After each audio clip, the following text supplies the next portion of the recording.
30 सालों में ये सबसे ज्यादा वोटिंग परसेंटेज हुआ है फर्स्ट चरण के चुनाव में, ये क्या दर्शा रहा है सर?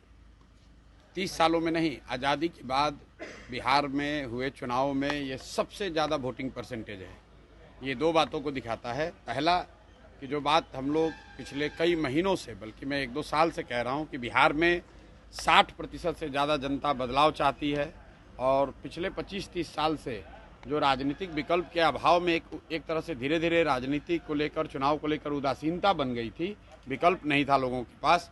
अब जनसुराज के आने से उनको एक नया विकल्प मिला है और बढ़ा हुआ जो वोटिंग परसेंटेज है वो दो बातों को दिखाता है। एक कि लोगों को एक नए विकल्प को देखकर उत्साह रहा है और बड़े पैमाने पर वोटिंग हुई है, बदलाव के लिए वोटिंग हुई है।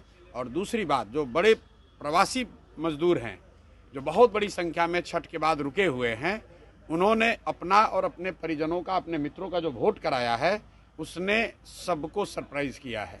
और जितने लोग ये बैठे हुए थे कि महिलाओं को 10,000 पैसा मिल गया और उसी से हम लोग जीत जाएंगे, इन चुनाव में महिलाएं तो हैं ही, लेकिन महिलाओं से बढ़कर प्रवासी मजदूर एक्स फैक्टर है। इस चुनाव का एक्स फैक्टर प्रवासी मजदूर हैं। वो क्या कर रहे हैं, वो अपने दोस्तों, मित्रों, परिवार वालों से कैसे वोट करा रहे हैं, इसी से बिहार का चुनाव तय होगा। आप मुझे जितने पत्रकार लोग हैं ये बताइए कि किसी मीडिया चैनल ने, किसी पत्रकार ने, किसी राजनीतिक विशेषज्ञ ने, किसी पार्टी ने अगर ये कहा हो, किसी नेता ने कहा हो कि बिहार में इस बार अप्रत्याशित वोटिंग होने वाली है? किसी ने नहीं कहा है। और ऐसा नहीं है कि महिलाओं का वोटिंग ज़्यादा हुआ है। पहली बार बिहार में युवाओं की वोटिंग सबसे ज़्यादा हुई है। सबसे ज़्यादा एग्रेसिव होकर युवा वोट किया है।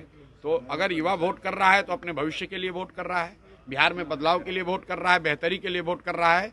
स्टेटस को के लिए इतना बड़ा वोट पड़ना यूजुअली संभव नहीं है। 1-2 अपवाद हो सकते हैं, लेकिन जहां कहीं भी पिछले 20 वर्ष में इस तरह से बढ़ चढ़कर वोटिंग हुई है, वहां इनकम्बेंट पार्टियों को, सरकार को खामियाजा भुगतना पड़ा है।